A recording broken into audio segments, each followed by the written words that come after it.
Welcome to the latest edition of the IBKR Economics Podcast.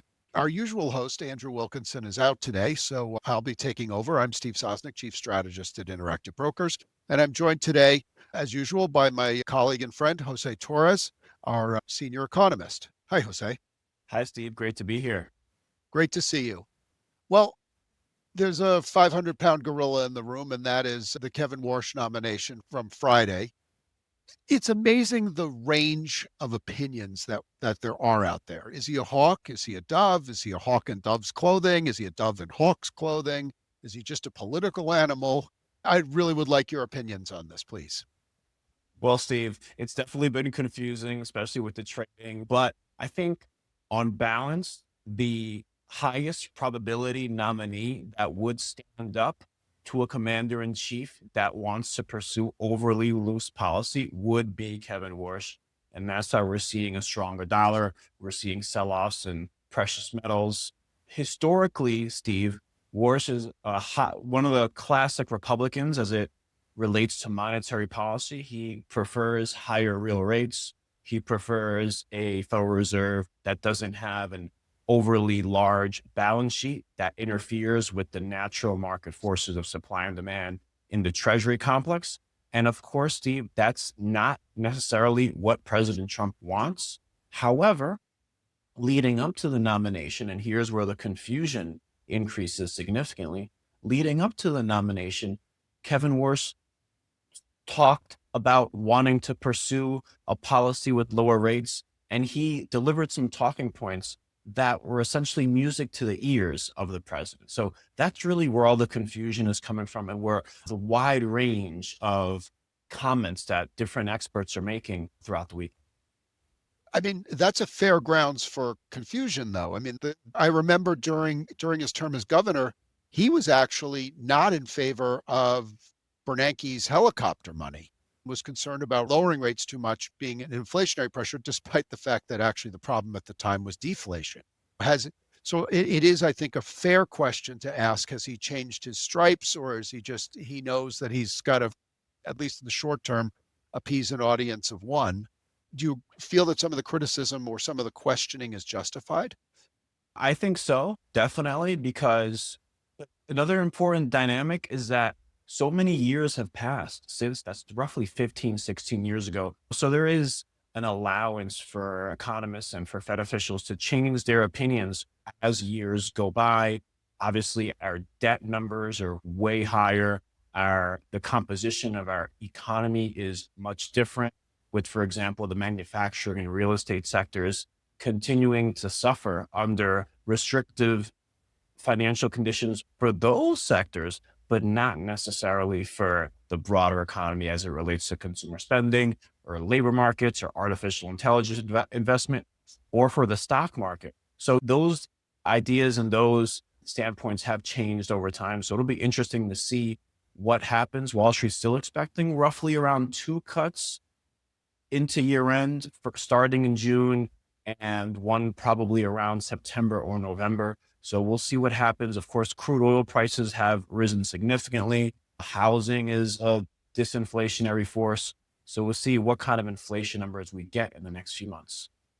You actually, I mean, you channeled Keynes in there with, what do you do when when the facts change, I change my mind. What do you do, or whatever? I think that's been the classic ever since. But you did actually hit on one of the things that I took away from Powell's press conference. Not that, I mean, at this point, he's a lame duck. We know this. But his comment is something I've been thinking for some time, which is we're around neutral. We're at the higher end of neutral, but there's nothing from the asset markets that seem to imply that we're restrictive. Do you feel that Warsh has that viewpoint, or do you feel that even if the committee has that viewpoint, he can get them around? Because Powell was also very clear to say that the majority of the committee was in no mood to cut rates right now. You've got 2 dissents. One was Stephen Myron, who we knew was going to dissent, and Chris Waller, who that was probably, I interpreted as his last-ditch effort to stay relevant in the Apprentice Fed edition. But do you think that Warsh can really move the needle in terms of the thinking of the other committee members? Because he is the most important voice in a room full of other smart people. Yeah, so the GOP talking point as it relates to monetary policy recently has been that the productivity enhancements that artificial intelligence is bringing and is going to continue to deliver is provides a supply side disinflationary effect, while also the immigration restriction measures that President Trump has pursued that also really weighs on housing, both via prices and rents. And with that component comprising 45% roughly of the consumer price index, there's those two factors could very well land us in the low twos of inflation. If you look at the Cleveland Fed's inflation nowcast, we're already kind of at 2.3%, 2.4% for last month. So those numbers could start helping. I think that if he starts to focus on those two dynamics and those conversations, I think that he could win over the committee and could maybe get that third interest rate cut that the Doves would want to see this year, and then start getting Fed funds roughly in the high twos. Well, that doesn't really jibe then with what we saw this week in certainly in the dollar rising and metals crashing. Let me be very clear. A lot of people saying, "Oh, they crashed because of Warsh." They didn't really. They were already on a downspin before the nomination was announced. They were already getting whacked overnight before the seven. I think it was around 7 o'clock in the morning that we learned it was going to be Warsh. So I do take that with a grain of salt. But do you feel there's any real economic message in the moves that we've had? Obviously, oil ran up largely because of concerns about Iran. It didn't really move on the Venezuela news, but it did move the saber rattling in Iran has made a difference, but that's come off. But we're seeing the big run ups and now the big declines. Gold, silver, some of the copper, aluminum had the run ups to some extent, not to the same degree. They're coming off. Coin, of course, got whacked over the weekend, but that's sort of a world of its own. Do you see any economic message coming out of these run-ups and pullbacks, or do you just feel that's market noise and let the markets deal with them? I do see an economic message on the way up. There's some glimpses of the Sell America trade wanting to diversify into other currencies, other bonds, as well as other metals, because when you consider other currencies and other fixed income instruments, they're also controlled by governments. So the same part of the same bid that drove Bitcoin, over the years higher, folks wanting to hedge away from fiat money and more into an ecosystem that governments can't control. I think that those same bids, more from an institutional audience, drove the run-ups in gold and silver. Now, why don't I see an economic message on the crash lower? Because these assets, these metals, they don't yield anything. So it's hard, and you can't really price them off of fundamentals like earnings. So it's hard to really see, well, where the risk-free rate is and how far can gold or silver run. We can do that dynamic on equities and say, you know what? And of course, equities are hardly a sober mechanism, but we can say, you know what? Equities are probably not going to go up 30% this year because of where the 10-year is and what the recent years have done. So a lot of gains built in. But with gold and silver, Steve, we really lack that kind of comparison with the risk-free rate. So it's really all speculation, even though it's a lot of institutions buying, it's a lot of central banks buying, it's still all speculation in my view. I would debate you on this, but I don't disagree. I mean, I think that there were the fundamental reasons on it. In my theory, I would skew it a little bit from a trading dynamic and say I think it was as central banks started to buy gold, de-dollarize some of their reserves, it was around the same time that the Bitcoin trade was petering out. And I think a lot of your momentum investors moved from Bitcoin into gold and then into silver being sort of the easier, cheaper one to trade. And that became a parabolic mania in and of itself. Gold was actually not parabolic until pretty much 3-4 weeks ago. Silver's been parabolic for months. Parabolic trades end in a nasty, unpredictable way. I'll quibble with you very slightly on the causation. I mean, we generally agree. I think it's just slight margin, but I have no disagreement with you on the fact that there is no lasting economic message from this. I guess finally, from an economics point of view, we've got jobs numbers on Friday. What are you looking for that key indicator? Yeah, I think that the unemployment rate stays flat. I think wage pressures are going to stay pretty strong. They're going to grow 0.3% month over month. And I think on the yearly, that'll take our yearly number up on wages down to 3.6% annualized, just due to the unfavorable base effects that were particularly high. But for the overall number, I'm expecting a modest beat. Expectations at 70,000. I think we're going to get a number around 90,000. Remember, folks, with the immigration restriction and with the challenging demographics that we have, it's going to be hard to get those numbers above 100,000 like what we've been getting in previous years post-COVID. So we're this new normal where job gains will be between 20,000 and 90,000 for the most part, even as we expand. Well, I thank you, Jose, for that. And I guess obviously to me, jobs numbers are always important because we get price. When you think about the Fed dual mandate, you get price data every day. You just have to look at your screen and you have price data. We don't get as much jobs data. Although it's interesting because I believe I forget which one it was. I think it was Dr. Myron, but I'm not sure exactly. Said that we actually they claim that they have more clarity on the jobs data than they do on price data. Does that make sense to you? Since we don't get as many readings on the labor economy as we do on prices, which again, they're continuous.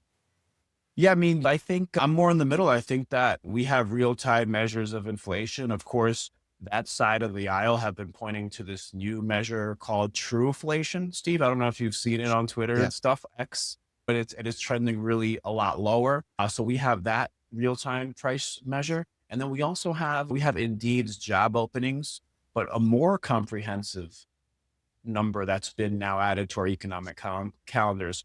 On weeks where the ADP monthly report isn't due, you have every Tuesday, you have an ADP weekly number on payrolls. Yes. So that with the claims and then with ADP, as economists, we're kind of shifting, and strategists like yourself as well, we're kind of shifting into like not focusing as much on one data or two data points, but more looking at the buffet of data and kind of just getting clues from each dish.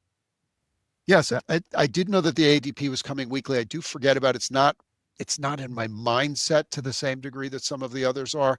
But one of the things I've always said was people say, oh, the ADP is a lousy indicator of the bigger employment number. And we don't have enough time to fully debate that. And I don't know that I have all the economic data to refute or agree with it. But I've always felt that ADP is good on direction over time. It may not necessarily be good week to week because, quite frankly, they have a subset of large companies, but not necessarily as good of a reach into the small economy.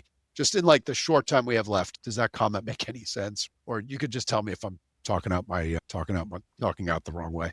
No, I think part of the reason why I'm offering a little more weight to ADP these days, Steve, because the response rates in the government have just been really terrible. These are voluntary surveys. I wrote on Traders Insight back in 2023, roughly, that I thought that these response to these government surveys should be mandatory because they filter through monetary policy decisions as well as market impacts. And I know obviously it's the US and we were built on principles of freedom and ability to choose, but I think that those dynamics should be bucketed sort of how taxes are, where you must pay your taxes.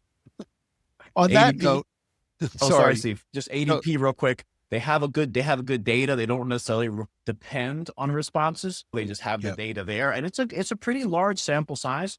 So I've been adding some weight to it. Got it. On that note, we're gonna have to call it because I think we try to keep these tight and limited. Thank you so much to my colleague, Jose Torres. I've been your host today on Impromptu, Steve Sosnick. And thank you very much for listening. Obviously, you know where to find IBKR Podcast if you're listening to this. But if you don't normally subscribe, please do through the podcast channel of your choice. And we look forward to talking to you again soon. Thanks, everybody. The analysis in this material is provided for information only and is not and should not be construed as an offer to sell or the solicitation of an offer to buy any security. To the extent that this material discusses general market activity, industry, or sector trends, or other broad-based economic or political conditions, it should not be construed as research or investment advice. To the extent that it includes references to specific securities, commodities, currencies, or other instruments, those references do not constitute a recommendation by IBKR to buy, sell, or hold such investments. This material does not and is not intended to take into account the particular financial conditions, investment objectives, or requirements of individual customers.